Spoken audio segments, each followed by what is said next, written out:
Olá, a gente começa mais um programa Que Lei é Essa? Para tratar de um tema aqui hoje com a professora Alice Bianchini. A gente vai falar sobre feminicídio, mas com um outro viés, né? Queria antes aproveitar para apresentar a professora Alice. Ela é doutora em Direito Penal, especialista em violência de gênero, autora e palestrante. Também é vice-presidente da Associação Brasileira das Mulheres de Carreira Jurídica e conselheira do Conselho Nacional dos Direitos da Mulher. Professora Alice, seja muito bem-vinda. Obrigada por estar aqui com a gente hoje para trocar um pouquinho de ideia, falar sobre um tema muito importante aqui para o nosso público. É isso mesmo, Cláudia, é um tema muito importante, né? A gente já sabe os números, todo mundo sabe, o Brasil é o quinto país que mais mata mulheres. Agora, tem um detalhe, Cláudia, que eu queria já começar aqui no nosso esquenta a falar, como é que se chega a esse quinto lugar de países que mais matam mulheres, que eu acho que isso é legal da gente falar, porque, na verdade, esse dado, ele sai do sistema de saúde. Então, não são os casos que chegam até o sistema de justiça, saem exatamente de um documento, na verdade, um formulário que existe no sistema de saúde, que se chama assim, que é o Sistema de Informação de Mortalidade. E aí você pega, então, as mortes de pessoas do sexo feminino, retira desse formulário, e depois, nesse formulário, tem 3 classificações: mortes de mulheres, né, por questões de natureza, mortes de natureza, mortes acidentais, e nós temos as mortes violentas. E aí a gente puxa esse de mortes violentas, divide, então, pela quantidade de mulheres que a gente tem no Brasil e sai, né, depois daqueles 9 fora 0, sai esse número. O Brasil é o quinto país que mais mata. Então, é um dado, Cláudia e todo o pessoal que está nos ouvindo aqui, é um dado objetivo, é um dado que a gente vai contabilizar cadáveres, nós estamos contabilizando atestados de óbito, né? E quando a gente fala de números, claro, a gente tem que falar também de pessoas, porque não são números, são mulheres.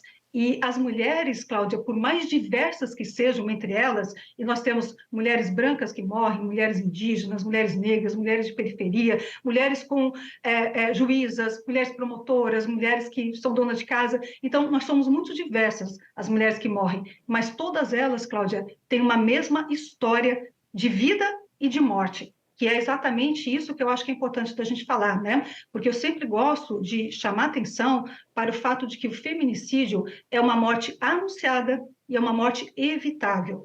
E esse anunciado e evitável faz com que a gente saiba a história que vai gerar a morte dessa mulher. Todas as mulheres morreram da mesma forma. É a história que começa com uma violência pequena, vai aumentando, até chegar no feminicídio. Então, se a gente sabe como é que vai terminar essa história, a gente pode fazer alguma coisa para que essa história não se repita na vida e na morte, na verdade, de tantas mulheres.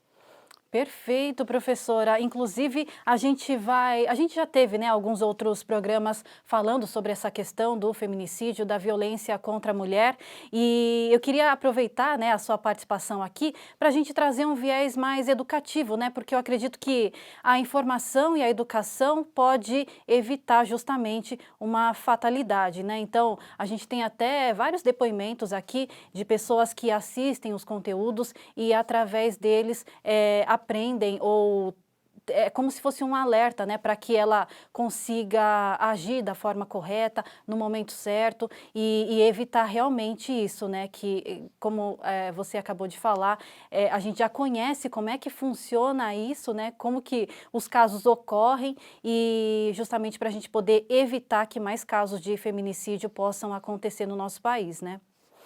Uhum. E é isso, então, dentro dessa concepção, né, eu acho que é importante a gente entender, aí a gente sai agora do sistema de saúde, que mostram os casos, né, de mulheres mortas, e vamos para o sistema de justiça, que eu acho que a gente vai fazer uma guinada legal.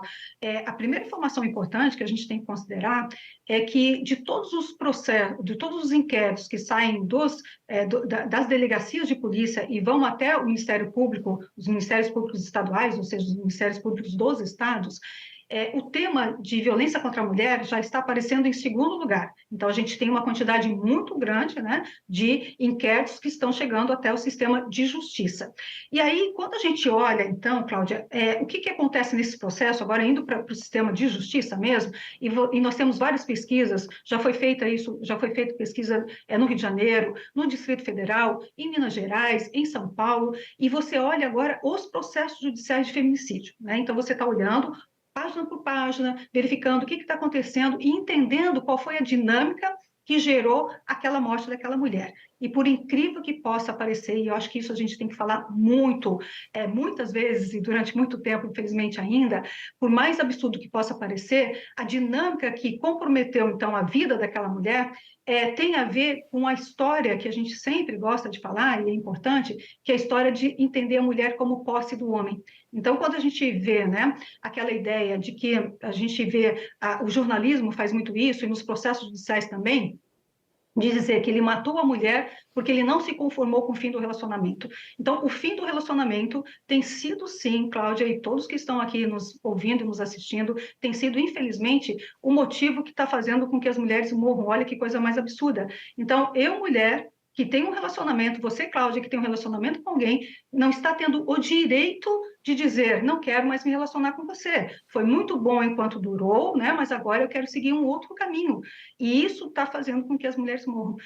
Nós temos uma pesquisa chamada Visível e Invisível, que é feita pelo Nacional, Fórum Brasileiro de Segurança Pública, e essa quarta edição, que foi lançada este ano, com os dados do ano passado, mostra uma coisa muito preocupante. Pela primeira vez, o ex-companheiro, o ex-marido, o ex-namorado que está sendo responsável pela grande parte, pela maior parte das violências contra as mulheres. E aí eu volto a um tema que eu acho que é educacional, importante da gente falar, porque a gente precisa compreender o fenômeno. Qual é o fenômeno que está fazendo com que as mulheres morram no Brasil?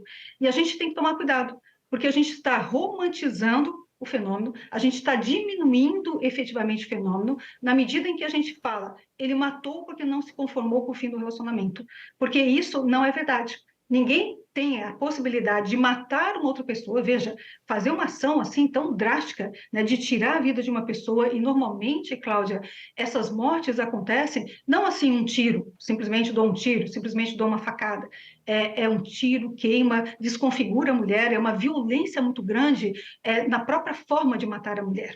E isso não está condizente com a ideia de que não se conformou com o fim do relacionamento. O fato sociológico que a gente tem que analisar, o fato psicológico que a gente tem que analisar, é muito diferente. Na verdade, no lugar da gente dizer não se conformou com o fim do relacionamento, porque o fato de alguém não se conformar com alguma coisa não vai gerar essa ação tão violenta, né? É outro fenômeno. E o fenômeno é exatamente a não aceitação da autonomia da mulher. Então, nós ainda vivemos numa sociedade que a gente tem que dar um nome, é importante de dar um nome, é uma sociedade patriarcal, é uma sociedade machista ainda, que não admite que a mulher tenha liberdade para dizer eu quero me relacionar com essa pessoa, eu não quero me relacionar com essa pessoa. Né? Então, o preço que nós mulheres estamos pagando pela nossa liberdade, em relação a algumas mulheres, tem sido a vida. Então, se de um lado, a gente fala muito, né, Cláudia, devemos continuar falando, mulher que sofre violência deve denunciar, deve se separar e denunciar, o fato é que as mulheres que estão fazendo isso,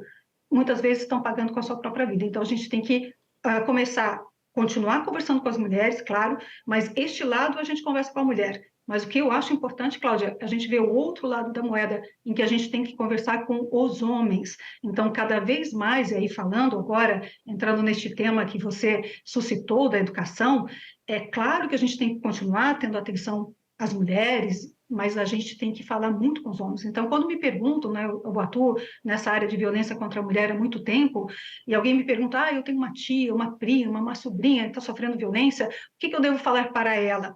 Eu digo, bom, mas se ela é tua sobrinha, ele também é teu sobrinho. Se ela é tua prima, você também tem um primo. Então, na verdade, você deve conversar com ele também. E é muito importante conversar com os homens. E a gente precisa, né, se de um lado, a subjetividade feminina, nós vamos construindo, principalmente a partir dos movimentos feministas no Brasil, principalmente a partir da década de 60, quando se começou a levantar as bandeiras, o slogan "Quem ama não mata", né, que foi muito importante essa movimentação toda, e a subjetividade nossa, ela foi cada vez mais sendo aprimorada, ao ponto de hoje a gente consegue dizer o lugar da mulher é onde ela quiser, né, a gente fala isso, mas por outro lado tem toda uma subjetividade masculina, em que os homens hoje não estão sabendo o seu lugar. Às vezes ele não sabe, por exemplo, se ele pode continuar sendo gentil, abrindo a porta do carro para a mulher, se ele pode continuar sendo gentil, mandando flores para aquela mulher, e essa questão a gente precisa conversar, a gente precisa fazer uma DR, né, que é discutir a relação entre homens e mulheres, o que é hoje o papel do homem, o que é hoje o papel da mulher. Professora, esse viés realmente foi inédito, assim, ouvir, né, de um profissional que atua nessa área e tal. A senhora tem alguma experiência voltada para essa questão né, dessa conversa com o homem também? A sua atuação também faz parte dessa conversa com, não somente, né, com a instrução de mulheres, mas homens também? Sim, nós temos então, desde que é criada a Lei Maria da Penha, em 2006, isso já está desenhado como, inclusive, uma política pública muito efetiva para fazer com que houvesse a diminuição da violência contra a mulher, conversar com os homens, isso já estava na Lei Maria da Penha. E mesmo antes da Lei Maria da Penha, nós já tínhamos programas em São Paulo, no Rio de Janeiro, em Salvador, que são os principais, desde a década de 80, que você já conversava com homens autores de violência, e a gente gosta de falar isso, a gente não chama ele de homem agressor, a gente chama de homem autor de violência contra a mulher, porque não necessariamente o fato de ele ser um autor de uma violência contra a mulher vai se tornar ele agressor em relação a outros setores da vida dele. É muito interessante isso, que é a história do perfil do homem autor da violência, né? Às vezes normalmente ele é um bom filho, ele é uma pessoa que trabalha muito bem, se relaciona, tem bons amigos, mas dentro de casa ele tem um perfil diferente. Então, essas iniciativas com homens autores de agressão já vinham acontecendo no Brasil desde a década de 80, e olha o detalhe importante para a gente falar. Todos os projetos que tem, e hoje, então, a gente tem, a partir de 2020, na própria Lei Maria da Penha, com mais do que dizia antes, a possibilidade de esses encaminhamentos para grupos, chamados de grupos de reflexão, sejam feitos como forma de medida protetiva de urgência, aquela famosa medida protetiva de urgência, que a gente normalmente pensa só afastamento do lar, proibição de contato, mas uma, a partir de 2020, é exatamente essa, um encaminhamento de homens autores de agressão para grupos de reflexão. Então, tem toda uma forma, a quantidade de encontros tem que ser pelo menos, varia um pouquinho, mas em torno de no mínimo 8 até 12 encontros. O que você vai discutir lá? Quem são esses formadores? Quem estará discutindo com esses homens? Normalmente é feito em grupo, não é feito individualmente, um troca experiência com o outro. E tudo isso tem sido feito no Brasil, então, já há bastante tempo, e o resultado disso, isso é muito importante da gente colocar. Como resultado, nós temos de todos esses grupos que acontecem no Brasil, um percentual de reincidência, que é a possibilidade, então, da pessoa vir a voltar a praticar aquele crime contra aquela mulher ou contra outra mulher, né? Um percentual de reincidência baixíssimo, Cláudia, gira em torno de 4, 5% de homens que fizeram todo o processo, né, todas aquelas reuniões e continuaram praticando violência. Então, é um tipo de política pública barata, porque você coloca numa sala as pessoas, né, podem ter 12 até 20 pessoas normalmente, você tem um psicólogo, que é claro que tem um custo, mas é um custo muito pequeno, óbvio, né, e uma estrutura ali, só isso. E com isso a gente tem uma diminuição garantida de cerca de 95% em relação aos homens autores de agressão. Funciona, e funciona muito bem. E aí, se você me perguntar, né, então, desde 2020, nós temos isso na Lei Maria da Penha, quantos grupos de reflexão nós temos no Brasil? O Brasil tem mais de 5 mil municípios. E por incrível que pareça, olha o absurdo que eu vou fazer agora. Nós temos um pouquinho mais de 300 grupos de reflexão espalhados por 5 mil e tantos municípios no Brasil.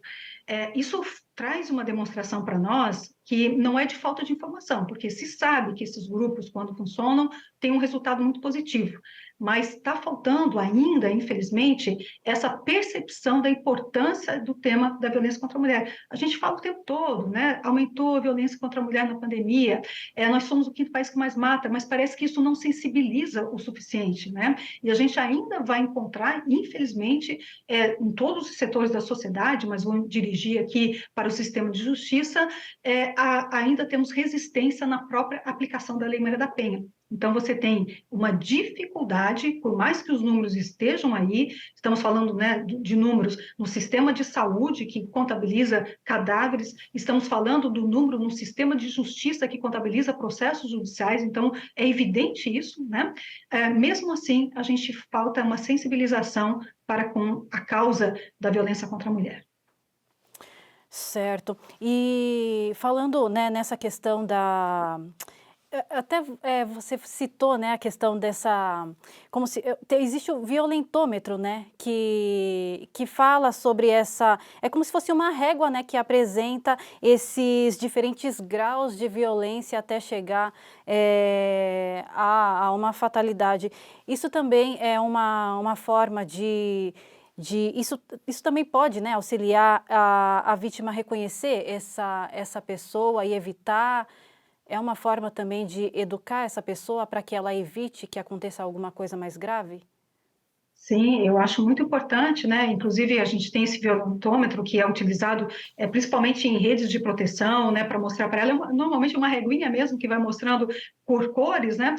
Atitudes que o seu companheiro, o seu marido pode estar praticando e quanto mais vai ficando vermelho, mais perigo ela está correndo. E a gente teve também uma novidade, que é uma novidade do ano de 2021, que é um formulário nacional de avaliação de risco. Isso foi muito importante, Cláudia, porque faz perguntas, né? Inclusive esse formulário, ele necessariamente tem que ser aplicado já na delegacia, só que a gente tem registros, infelizmente, de que mesmo nas delegacias especializadas de atendimento às mulheres, nem todas estão efetivamente aplicando, mas tirando essa questão da realidade e da prática, né? O fato é que é um formulário que faz uma série de perguntas, e ele é muito importante em vários aspectos. Um primeiro aspecto que eu destacaria é que a violência contra a mulher, muitas vezes, ela é invisibilizada, muitas vezes ela é naturalizada. Então, as mulheres ainda têm essa ideia, e os homens também, que quando eles controlam, né, quando o homem controla a mulher, ele acha que é sinal de amor por ela, e ela acha que é sinal de amor dele por ela, né?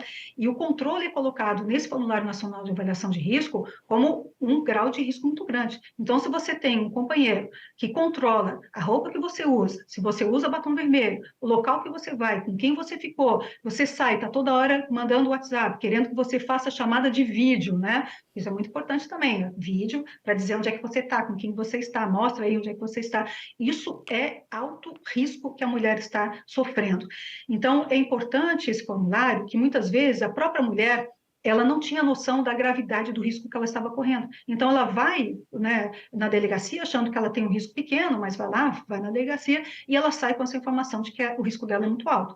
E isso, então, vai fazer também com que haja uma organização em qual tipo de medida protetiva vai ser adotada. Então, a depender da resposta que ela dá nesse formulário, e tem questões, por exemplo, que a gente nem imagina que poderia ser causa de violência, eu gosto de citar essa, que é perguntado no formulário, o item que vai perguntar se o seu agressor pratica violência contra o seu animal de estimação. Olha isso, Cláudia. Você praticar violência contra o animal de estimação da mulher, ainda que nunca tenha tocado num fio de cabelo desta mulher, é violência psicológica contra a mulher, né? Então, você tem uma série de questões, então, que vão permitir, ponto número um, a própria mulher perceber o grau de risco que ela sofria, porque ela também naturaliza as violências, principalmente as violências psicológicas, né? Muitas vezes não são compreendidas como violência.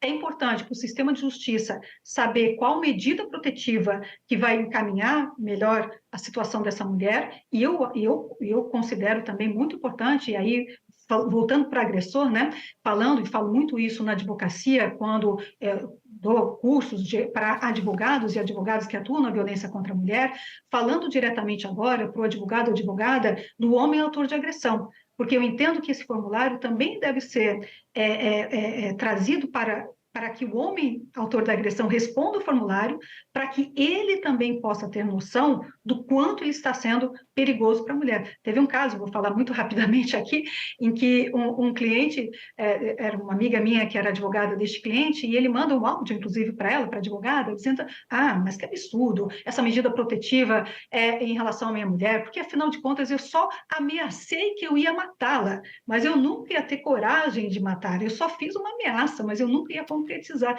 Então, ele achava que aquela era só uma ameaça e aquilo não era suficiente para amedrontar essa mulher e pedir medida protetiva, né? Então, essa noção os homens autores de agressão também têm que ter. Então, esse formulário foi uma inovação de 2021 e ele permite que a mulher vítima de violência compreenda o grau de risco que ela corre, o sistema de justiça inteiro, sabendo que medidas protetivas são mais adequadas, proporcionais e necessárias, e o próprio autor da agressão, para ele entender que ele é um potencial, sim, e eu digo sempre, quando eu faço esses cursos, digo para os advogados, e advogadas dos agressores, vocês têm que chamar a atenção do seu cliente que ele está praticando violência sim, até porque se você não chamar a atenção dele, agora ele contratou para trabalhar uma questão da medida protetiva, mas daqui a pouco tem o seu cliente aí ligando para contratá-lo por conta de um feminicídio, né? Então essa é uma prevenção que também pode ser feita nos escritórios de advocacia. Onde é encontrado esse formulário? É na internet? Isso, ele tem uma lei que eu não memorizei esta lei, mas se você colocar Formulário Nacional de Avaliação de Risco, você encontra a lei e tem um anexo na lei que tem um formulário. Uhum, perfeito. E a gente tem, né, a lei do feminicídio de 2015, a lei Maria da Penha. Poderia dar um geral assim das leis voltadas para a proteção das vítimas, né, mulheres vítimas de violência? Teve 3 Sim. também sancionadas em março, recentemente, né? Uhum. Nós tivemos, então, uma que eu acho muito importante, agora, começando das mais recentes, então, né, Uhum. que é essa que determinou que as delegacias funcionassem 7 dias por semana, 24 horas por dia, né?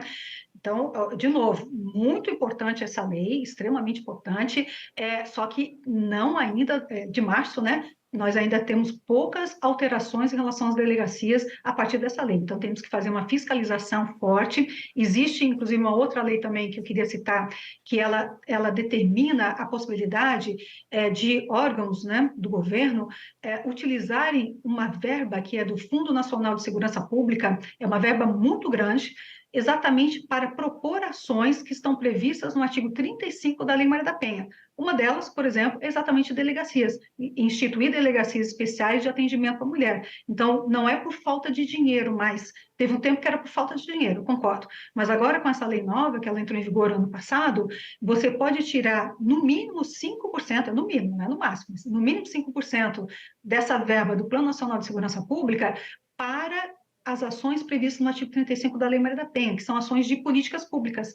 Então, você tem hoje, sim, dinheiro para fazer isso.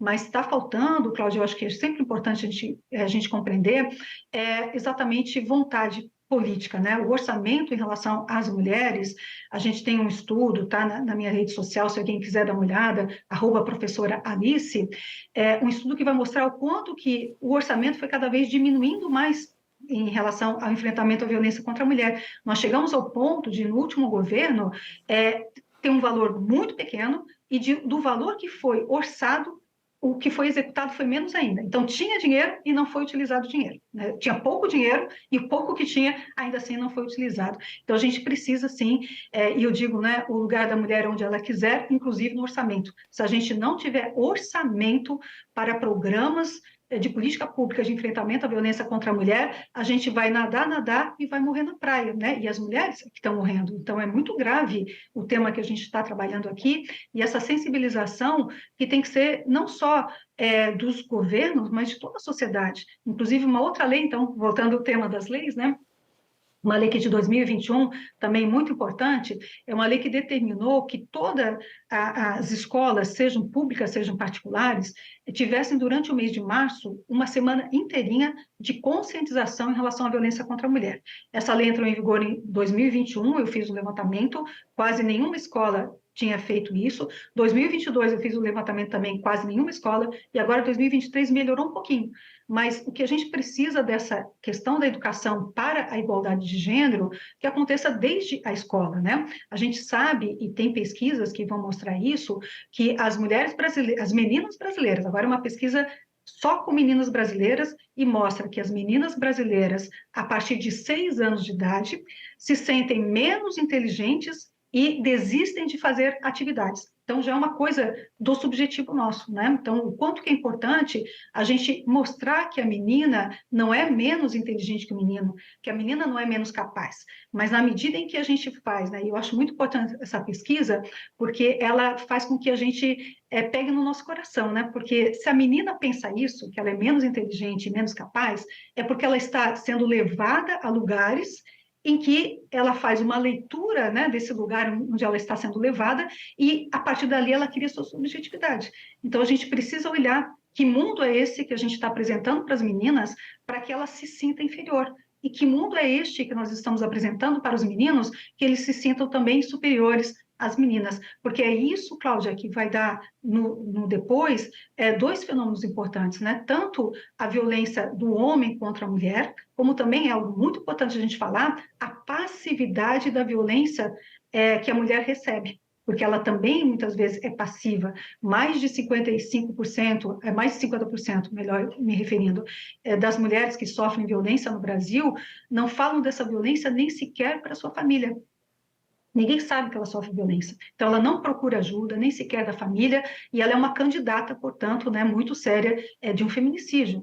Então, a gente precisa mexer com isso desde dos bancos escolares, sim, e entender o que nós, sociedade, estamos produzindo de informação para que essa menina, né, olhando tudo isso, e faça essa compreensão do mundo no sentido de que ela é menos importante.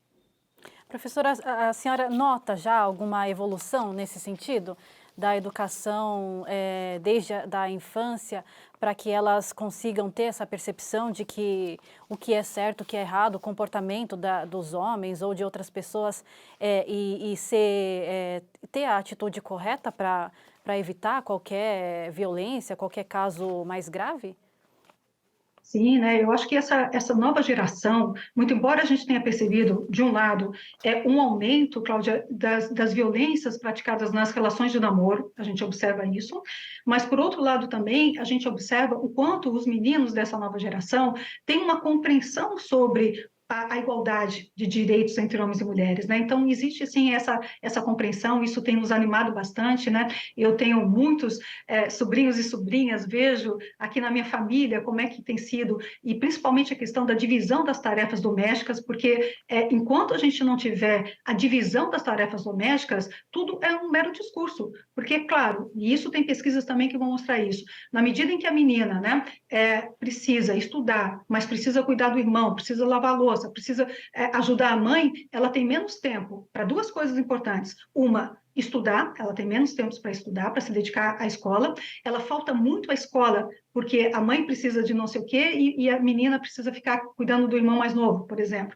E tem uma outra coisa também que é muito grave, que é a questão de que nós, quando meninas, a gente brinca muito menos do que os meninos. Então, a questão lúdica, a gente tem dificuldade de desenvolver a parte lúdica nossa. E quando a gente brinca, né, vamos combinar, do que Cláudia brincava quando era menina? Qual era a brincadeira? Era boneca, era de fazer comidinha, né? Então, na verdade, a gente está se preparando para a idade adulta. Então, não é uma brincadeira, né? É uma preparação para a idade adulta. Então, a gente precisa cuidar dessa questão da divisão das tarefas, né? Os homens têm que assumir mais. E tem uma boa notícia aqui que eu queria compartilhar com todos. Uma pesquisa feita na Suécia durante 26 anos, olha isso, Cláudia, 26 anos na Suécia, vai concluir que o homem que lava a louça é mais feliz. Olha que conclusão legal, né? Então, tá aí um bom momento para começar, né? A gente brincar. Quando lava a louça, a mão não cai, não se preocupe. Mas o que demonstra essa pesquisa é exatamente o cuidado de um com o outro, do outro com um. Porque se você tem, né, uma concentração de trabalho só da mulher, e isso nós estamos falando agora, a dupla, a tripla jornada de trabalho, nós mulheres estamos adoecendo. E é claro que isso não é bom dentro de um relacionamento, né? Você ter uma mulher triste, doente, né? E você não ter essa cumplicidade, essa troca, né? Então é muito importante quando você tem essa divisão, deixa que eu lavo e você seca, deixa que hoje eu cozinho, amanhã é você. Então essa troca mostra uma cumplicidade, mostra um carinho pelo outro, mostra uma atenção pelo outro. E isso faz com que efetivamente a saúde seja melhor tanto do homem quanto da mulher. Então isso é importante e eu sempre gosto de falar também, falando dessa questão da educação, o quanto que a gente tem que evoluir para a questão da linguagem, né? Então, a linguagem hoje, a linguagem, sim, que vai trabalhar a questão dos gêneros é muito importante. Então, quando a gente fala, né, eu faço parte da Ordem dos Advogados do Brasil, isso me incomoda muito ser da Ordem dos Advogados. Nós temos um abaixo-assinado, que está lá no Google, você pode fazer, contribuir para mudar o nome da OAB. E é a única instituição, Cláudia, profissional que você não tem a flexão de gênero, né? Então, você tem a medicina, você tem odontologia, você não tem advogado, né? Então, é isso que é importante a gente colocar. E dentro dessa flexão de gênero, parece que é um detalhe, mas imagine, assim, eu não sei se eu me lembro ou se eu imagino que me lembro, quando a gente está lá nos bancos escolares e a gente percebe que mesmo tendo 300 mulheres e tendo um homem só, a gente tem que fazer a flexão de gênero no masculino. E aí eu me lembrei de um caso, de uma situação que eu achei curiosa, que é um vídeo, a menina Alice, não sei se você conhece a menina Alice, que ela tem uma capacidade muito grande com as palavras, né? É uma criança, fez aniversário agora essa semana, 4 anos. E ela estava brincando ali com a sua mãe de fazer entrevista. E a mãe fazia várias perguntas para ela, depois ela ia fazer várias perguntas para a mãe. Chega um momento que a mãe faz a seguinte pergunta: Você tem muitos amigos? E ela faz uma carinha triste, né? Ela diz que não tem muitos amigos. Aí a mãe até fica meio assustada, a mãe leva um susto com aquilo assim: Mas você não tem amiguinha tal, amiguinha tal, amiguinha tal? Aí ela responde: amigas eu tenho, amiguinhos eu tenho poucos. Por quê? Porque na cabeça dela não tinha ainda essa ordem, né, da grafia, da grafia, da gramática, para dizer que há essa flexão de gênero masculino, que significa mulher também. E isso é importante. Um outro caso muito rápido que eu gosto de contar, aí sim aconteceu com uma menina que eu conheço, em que foi perguntado, estava na sala, assim, estava o pai, a mãe dela, e estava o irmão do pai. E alguém pergunta quem são os seus pais. Quando faz a pergunta para ela quem são os seus pais, ela fica confusa. Ela olha para o pai dela e para o irmão do pai dela, né? Para o tio dela. Ela não consegue entender que pais é a combinação de um homem com uma mulher. O pai e a mãe é igual a pais, né? E essa constituição que vai acontecer na nossa cabeça, ela é importante, a gente tem que analisar, sim, quanto que isso traz como consequência da gente se sentir inferiorizada e até que ponto isso traz como consequência os homens acharem que são mais importantes. E esse é um tema, né, que eu acho importante da gente colocar, que diz exatamente com a questão gênero. E gênero tem várias concepções, mas o que a gente está falando aqui é no sentido analítico da sociologia, que vai analisar a sociedade e vai verificar quais são os papéis desenvolvidos na sociedade pelos homens, quais são os papéis desenvolvidos na sociedade pelas mulheres. E a sociologia fica aqui. Só que agora vem uma outra questão, e a outra questão é quando a gente vê essa separação que a sociologia fez e a gente percebe que os papéis ditos masculinos são considerados mais importantes do que os papéis ditos femininos. E isso causa necessariamente uma assimetria de gênero, porque é claro que se os papéis ditos como masculinos são mais importantes, quem deve tomar as decisões, Cláudia? Aquele que exerce o papel mais importante ou aquelas que exercem o papel menos importante? Então, a ideia é de que as decisões devem ficar nas mãos dos homens. Para quê? Porque os homens estariam mais capacitados, porque afinal de contas eles exercem os papéis mais importantes. Então, já cria então essa assimetria, já cria então uma hierarquia, e isso já é o pontapé inicial para a própria violência, porque cada vez, e falando então aqui, entrando no tema da violência política de gênero, por exemplo, cada vez que a mulher resolve, entre aspas, sair do seu papel passivo e começar a querer atuar também no destino da nação, sendo política, nós vamos encontrar uma violência. Até essa violência é uma forma de disciplinamento, é uma forma de dizer, não, aqui não é o seu lugar, volte para o seu lugar. Então, você tem uma série de violências, e isso é importante a gente compreender, porque toda violência que o homem sofre, a mulher também sofre. Mas o inverso não é verdadeiro. Querendo significar nós vamos ter uma quantidade grande de violências que são dirigidas só contra as mulheres, nunca um homem vai sofrer aquela violência, ou são dirigidas preponderantemente contra as mulheres. Então a gente tem que pensar, mas por que essa violência tal, mais mulheres são vítimas do que homens? É porque tem alguma coisa diferente. Né? Tem alguma coisa diferente aí. Por que as mulheres que preponderantemente são vítimas de crimes sexuais, quando a gente vai analisar os crimes sexuais, a gente tem homens, mas normalmente um percentual muito pequeno e normalmente menores de 10 anos de idade, crianças. Né? o normal do crime sexual é contra mulher, criança, adolescente ou adulta. Mas é diferente quando a gente vê isso. Então, a gente tem que se perguntar e entender o que é diferente. E o diferente é exatamente essa categoria gênero que a gente falava aqui. Professora, como é que a gente combate isso, se é uma questão cultural, desde sempre acontece? Como é que a gente faz para mudar esse cenário? Então, Cláudia, olha que interessante. Sendo uma questão cultural, é difícil de mudar. Mas, sendo uma questão cultural, a mudança parte de cada um de nós. Então, a gente não precisa do governo, claro que tendo políticas públicas melhores, a gente não precisa de uma questão climática, claro que não tendo as catástrofes climáticas que normalmente atingem pessoas mais pobres, e as pessoas mais pobres são as mulheres, vão ter problema, mas depende muito das nossas mentes e corações. E aí tem um livro que eu queria deixar aqui em indicação, que é o Código de Honra. O Código de Honra, ele faz o levantamento de várias questões culturais que existiram durante muito tempo, milenares, como, por exemplo, os pés das chinesas, né? Que você amarrava os pés da chinesa e não era nem dessa forma, era desta forma aqui. E você amarrava os pés da chinesa. E eis que, de repente, essas culturas mudam, como também, por exemplo, o duelo. A ideia de que você tinha que resolver as suas diferenças através do duelo. Isso aconteceu durante muito tempo. E eis que, de repente, não acontece mais, ou acontece numa quantidade muito pequena. E ele foi estudar, querer saber se tinha alguma coisa que era comum dessas grandes mudanças culturais. É o APIA, o nome dele é APIA. APIA, então, estuda mais de 20 anos, essas grandes revoluções culturais, e vê coisas que eram milenares, eis que, de repente, não existiam mais. E ele analisa também, inclusive, a morte de mulheres pela questão da honra, né? E quando ele analisa a morte de mulheres pela questão da honra, e analisa os pés da chinesa, e analisa os duelos e outras grandes revoluções culturais, ele conclui que sim, tem um denominador comum que vai fazer com que essas coisas mudem. Eis que, de repente, essas coisas mudaram. E ele traz como denominador comum um sentimento psicológico, vem da psicologia, que se chama exatamente, olha que interessante, vergonha.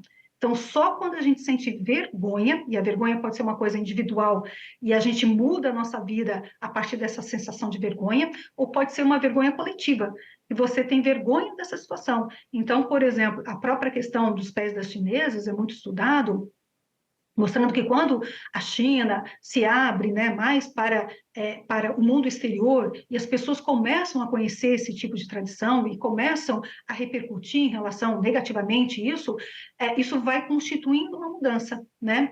E quando a gente sabe, principalmente, que os pés das chinesas não era uma questão estética, mas sim uma questão de controle, porque é claro que uma pessoa com o pé dessa forma não podia se locomover com facilidade, né? Então você tinha um controle de mulheres. E aí você vai encontrar, e também uma outra revolução que ele analisou foi a questão do clitóris da mulher, que era costurado, né? Aquele procedimento de costurar o clitóris da mulher, então também analisou isso. E essa é a questão da vergonha, então, e é muito importante que a gente tenha vergonha dessa situação de violência contra a mulher que nós temos. Enquanto a gente não tiver vergonha, muita vergonha, a gente não se mobiliza. Tá, então uma dica de leitura, né? Inclusive, temos também outras dicas, né? Que inclusive são as suas próprias obras que eu queria aproveitar esse momento para citar e compartilhar com as pessoas. Tem inclusive aquele que é o da ABMCJ. Esse livro, ele está disponível para download, para que as pessoas possam acessar? Tem um que é Violência contra a Mulher, que está disponível, né, dentro do site ABMCJ, Associação Brasileira de Mulheres de Carreira Jurídica. Uhum. Tem acesso lá, é um e-book de violência contra a mulher, e lá eu trabalho todos os tipos de violência contra a mulher, com exemplos, como denunciar, né, então ele é bem instrutivo, assim, eu acho que vale a pena, mesmo que não é da área jurídica, né, vale a pena dar uma olhada. Sim, e aí tem um lançado esse ano, inclusive, né, que é o Crimes contra a Mulher, que aí fala da Lei Maria da Penha, crimes sexuais, feminicídio. Esse é o mais recente livro lançado por você. Na verdade, ele é a quinta edição. É a quinta edição, né? A primeira edição foi lançada em 2019, e esse veio com uma novidade que a gente trabalhou os crimes de violência política de gênero também, crimes contra as mulheres e violência política de gênero, né? Então, esse trouxe essa novidade. Mas é um livro que traz muita alegria, ele é escrito com duas colegas queridas, que são promotores de justiça, a Mariana Basso e Silvia Chaquian, e a gente lança em 2019 e ele já está na 5ª edição, né? Então, para nós é uma alegria muito grande, mostra o interesse das pessoas nesse assunto. E a gente sabe, né, Cláudia, que o primeiro ponto, o pontapé inicial é o conhecimento, né? Aí, para você querer mudar alguma coisa, você tem que conhecer efetivamente aquilo. Quais são os outros livros, professora? Tem o de 2022, tem livro lançado em 2021 também. Conta um pouquinho para a gente poder conhecer e adquirir. Tem um que eu gosto muito, que ele é escrito com a professora Silvia Pimentel, e não por acaso, mas a professora Silvia Pimentel foi quem me trouxe para esse mundo da violência contra a mulher, dos direitos da mulher, quando lá na década de 80, já faz bastante tempo, eu li um livro dela, não a conhecia, ela também não me conhecia, e eu li um livro dela chamado A Evolução dos Direitos da Mulher, e esse livro chamado Feminismos. E é importante a gente falar deste livro, muito rapidamente, Cláudia, porque há uma falta de compreensão do que seja o feminismo. E aí eu digo, olha, se você não sabe o que é feminismo, faz aquela coisa bem humilde, olha no dicionário, que eu acho que é muito importante. A gente está esquecendo de olhar no dicionário, a gente fica dando gulgada e tal, vai no Google, pode ir no Google também, mas no Google você vai encontrar também o dicionário, né? E se você for em qualquer dicionário, pega o dicionário que você confia, da sua confiança, você vai encontrar feminismo, é um movimento que busca a igualdade entre homens e mulheres. E a partir disso, não tem como ser contra o feminismo. Então, eu não consigo compreender como que uma pessoa pode dizer eu sou contra o feminismo, se o feminismo é a busca da igualdade. Agora, por que o livro é Feminismos? Porque você pode ir em busca dessa igualdade de diversos caminhos. Cada um movimento dá um caminho, mas o fim, o objetivo são todos é sempre igual. Ou seja, conseguir a igualdade entre homens e mulheres. Só para a gente pensar o quanto que esse caminho é torturoso e longo, no dia 8 de março agora, o secretário da ONU para as Mulheres traz uma declaração dizendo que a gente ainda vai ter que aguardar um pouquinho para a igualdade entre homens e mulheres. Né? Na verdade, vai aguardar muito, está todo mundo sentado aqui para não cair, não levar um susto, porque diz esse secretário da ONU que nós vamos levar ainda, secretário-geral da ONU, 300 anos para conseguir a igualdade entre homens e mulheres, né? 300 anos. E a gente batalhou semana passada, eu estava junto nessa batalha, para conseguir, por exemplo, uma lei que dissesse tem que ter igualdade de salário entre homens e mulheres, porque no Brasil a diferença é cerca de 24% no mesmo cargo e função, mas a lei não veio só para dizer isso, porque isso já estava na Constituição, isso já estava na CLT. A lei nova veio para criar um sistema de fiscalização, ou seja, as empresas que não estão pagando o mesmo salário para homens e mulheres vão ser fiscalizadas. E também, muito importante, uma multa, né? Porque não adianta você dizer tem que pagar igual, a empresa não paga igual e nada acontece. Então, a lei nova, que foi aprovada, já tinha sido aprovada na Câmara, foi aprovada agora no Senado e já seguiu para sanção. Qualquer hora a gente pode combinar de falar sobre ela, que logo, logo nós teremos lei nova também aí no pedaço.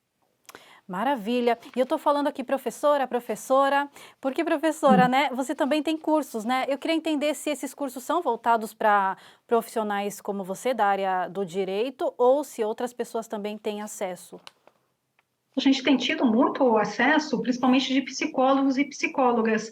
É interessante, porque como eu trabalho, né, tem uma pós-graduação, uma especialização, que é Direito das Mulheres, teoria prática e ação transformadora. A gente fala do direito das mulheres no âmbito do trabalho previdenciário, constitucional, criminal, né, trabalhista, quer dizer, todo o âmbito da... E isso qualquer um pode estudar, porque é o nosso direito, né? É o direito de cada um de nós, de metade da população, e os homens também podem estudar os direitos das mulheres. E tem um outro, que é um curso, que ele é voltado exatamente para a Lei Maria da Penha. Esse é um pouco mais técnico, daí fala de fiança, fala de termos assim mais da área jurídica, mas que também tem sido acessado por pessoas de outras áreas que não sejam jurídicas, e o pessoal tem não compreendido exatamente tudo, mas compreendido uma boa parte, porque a gente sempre, né, a Lei Maria da Penha, é importante que a gente coloque isso, ela tem uma parte jurídica, sim, mas ela tem toda uma parte que é de prevenção, que é a principal parte dela. Então, toda essa parte de prevenção gira em torno de atuações de outros atores e atrizes que não são da área jurídica, como, por exemplo, pessoal da psicologia, da sociologia, da assistência social, das áreas médicas. Então, você tem toda uma possibilidade de interlocução aqui também. Perfeito. Daqui a pouco, em agosto, a gente tem o Agosto Lilás, né, que é mais uma data aí para conscientizar todos, né, sobre os vários tipos de violência doméstica, violências de uma forma geral contra as mulheres. É uma data importante, professora? Sim, tem pesquisas, inclusive, que mostram isso, né? Tanto o março, quando a gente comemora, na verdade não comemora, né? É 8 de março, é até interessante, Cláudia, porque eu fiz esse teste agora no dia 8 de março, perguntando para as pessoas, e fui dar palestra em muitos lugares, essas pessoas sabiam por que que o dia 8 de março foi escolhido como Dia Internacional, porque percebe que é internacional, Dia Internacional da Mulher. E praticamente ninguém sabe, né? Praticamente ninguém sabe, e praticamente o que se faz no dia 8 de março é entregar flores, bombons, dar parabéns para as mulheres. Tá, mas parabéns pelo quê? Ah, pelo seu dia. Mas por que que dia 8 de março é o Dia Internacional da Mulher, né? E, na verdade, o 8 de março, ele se deturpou, porque é um dia para a gente falar das lutas das mulheres, para a gente enaltecer as mulheres, para a gente conhecer, reconhecer e enaltecer as mulheres que lutaram pelos direitos das mulheres. E se transformou num dia festivo, né? Um dia de dar parabéns. E quando a gente vai para agosto, a gente vai encontrar exatamente agosto por conta de quando a Lei Maria da Penha ela vem, né, para o nosso mundo jurídico. Foi uma data muito importante, por isso que agosto tem a ver com a própria Lei Maria da Penha. Mas são datas importantes, porque são datas que, pelo menos, nós colocamos esses temas na rua, né, discutimos esses temas e as pessoas começam a se conscientizar.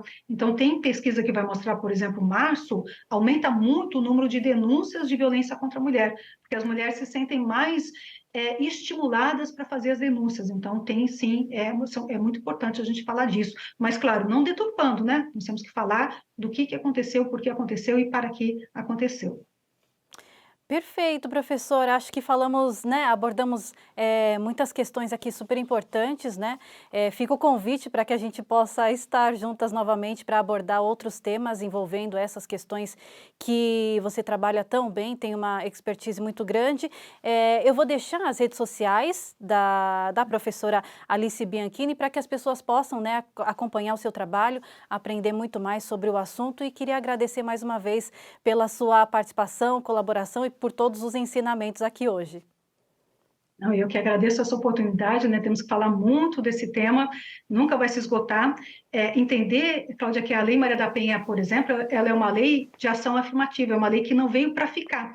Ela é uma lei que veio para causar uma mudança, né? De fazer com que houvesse uma diminuição da violência. A gente não acredita na violência zero contra a mulher, sempre vai ter violência, mas pelo menos em níveis civilizatórios. E a partir do momento que a gente atinja esse objetivo de diminuir essa violência enorme contra a mulher no Brasil, a gente pode fazer uma coisa que eu desejo muito, que é se despedir da Lei Maria da Penha. Um dia a gente vai poder chegar para a lei e dizer muito obrigada aí, até não precisamos mais você, né?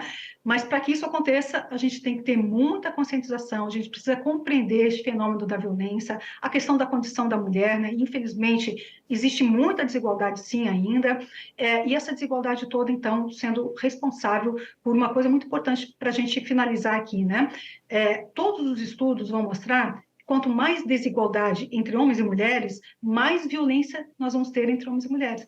Então, se a gente sabe que um é consequência do outro, o que a gente tem que lutar aqui para diminuir a desigualdade? Né? E, claro, a gente sabe perfeitamente que os homens são diferentes das mulheres, que nós mulheres somos diferentes, inclusive, entre nós, diversas entre nós, os homens são diversos entre eles. Mas o que a gente tem que ter como mantra é que as desigualdades, né, na verdade, as diferenças que existem entre homens e mulheres não podem ser convertidas em desigualdades. Né? Então, essa é a tônica. E a gente tem lei exatamente para fazer com que, a Lei Maria da Penha é uma, a Lei do Feminicídio é outra, para fazer com que essas diferenças não sejam convertidas em desigualdade. É isso que a gente tem que colocar aqui como, né, na nossa mente e principalmente nos nossos corações. Maravilha! Nossa, essa conversa me trouxe novos entendimentos, novas percepções e abriu, né, a cabeça. Eu espero que tenha feito o mesmo com as pessoas que estão assistindo a gente. Obrigada mais uma vez, professora Alice, pela sua participação. E a gente encerra aqui mais um programa Que Lei é Essa? A gente volta com um novo episódio para você. Obrigada.